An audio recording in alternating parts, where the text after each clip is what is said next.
আসসালামু আলাইকুম রহমতুল্লাহ। প্রিয় দর্শক, সাকিব আল হাসান সম্প্রতি টি-20 এবং টেস্ট ম্যাচ খেলবেন না বলে সিদ্ধান্ত নিয়েছেন, অর্থাৎ তিনি রিটায়ারমেন্টে গিয়েছেন এই ঘোষণা দিয়েছেন। এটি তিনি করতেই পারেন, এটি আরও আগে করলেই হয়তো বেশি ভালো ছিল। এটি তার একান্ত ব্যক্তিগত বিষয়। আমি যে বিষয়ে কথা বলতে চাই সেটি হচ্ছে সাকিব আল হাসান বিসিবিকে অনুরোধ করবেন যে তিনি তার শেষ ম্যাচটি খেলতে চান মিরপুরে, যদি সেটা সম্ভব হয়। এবং কথা বলার পরে তিনি বলেছেন যে আমি বাংলাদেশের নাগরিক, সেখানে যাওয়া আমার জন্য সমস্যা হওয়া উচিত না, কিন্তু সেখানে যাওয়ার পর কি হবে সেটাই উদ্বেগের বিষয়। বাংলাদেশে যাওয়া কোনো সমস্যা না, বাংলাদেশে বাস করা, নিরাপত্তা নিয়ে আমার স্বজন বন্ধুদের কাছে যা শুনেছি তা উদ্বেগের। এটি হচ্ছে সাকিব আল হাসানের কোট করা বক্তব্য। প্রিয় দর্শক, এই বক্তব্যটি অত্যন্ত আপত্তিকর। এই বক্তব্যটি অত্যন্ত সিরিয়াস, যখন বাংলাদেশের এত বড় একজন খেলোয়াড়, যিনি পুরো বিশ্বের বিভিন্ন টুর্নামেন্টে খেলে বেড়ান এবং বিশ্বের বিভিন্ন জায়গায় তার নাম রয়েছে, ভালো এবং খারাপ বলছি এই কারণে যে জুয়ারিদের তালিকায় তার নাম রয়েছে, একই সাথে তার নাম বিভিন্ন স্কোরবোর্ডেও উজ্জ্বলভাবে লেখা রয়েছে।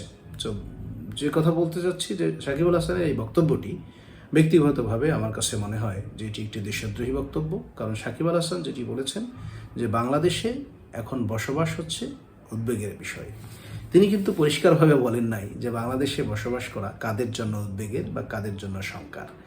তিনি যদি এটা পরিষ্কার করে বলতেন যে আমি যেহেতু বাংলাদেশে থাকাকালীন সময়ে আমি বাংলাদেশের ইতিহাসের সবচাইতে ঘৃণ্যতম সরকার, নৃশংস সরকার, নির্মম সরকার, অগণতান্ত্রিক এবং স্বৈরতান্ত্রিক সরকার শেখ হাসিনার একজন লেসপেন্সার ছিলাম, তার সমস্ত অপকর্মের একজন সহযোগী ছিলাম এবং তার ক্যাবিনেটের একজন পার্লামেন্ট মেম্বার ছিলাম, এবং যে কারণে দেশের মানুষ আমার প্রতি দারুণভাবে ক্ষিপ্ত। শুধু তাই নয়, যেদিন বাংলাদেশে প্রায় 100 জনেরও বেশি মানুষকে নির্মমভাবে গুলি করে হত্যা করেছে শেখ হাসিনার ফ্যাসিস্ট সরকার, সেদিনও আমি টরন্টোতে ঘুরে বেরিয়েছিলাম এবং আমি পোস্ট করেছিলাম ফেসবুকে ওয়েল স্পেন্ট ডে। তো সাকিব হাসান এই কথাগুলো বলেন নাই। তিনি যা বলেছেন সেটি হচ্ছে যে বাংলাদেশে যাওয়া কোনো সমস্যা না, বাংলাদেশে বাস করা, নিরাপত্তা নিয়ে আমার স্বজন এবং বন্ধুদের কাছে যা শুনেছি তাতে উদ্বেগের। হাস্যকর।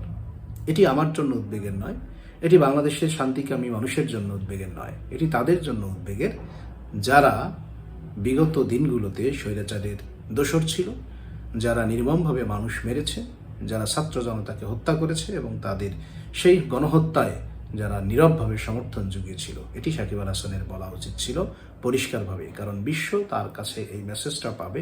তিনি হয়তো এর মাধ্যমে বিশ্ববাসীকে জানাতে চাচ্ছেন যে বাংলাদেশে একজন সাকিব আল হাসানের মতো একজন ক্রিকেটার তিনি নিরাপদ নন, তার দেশে চলে যাওয়া বা দেশে থাকা এটি এখন উদ্বেগের বিষয়।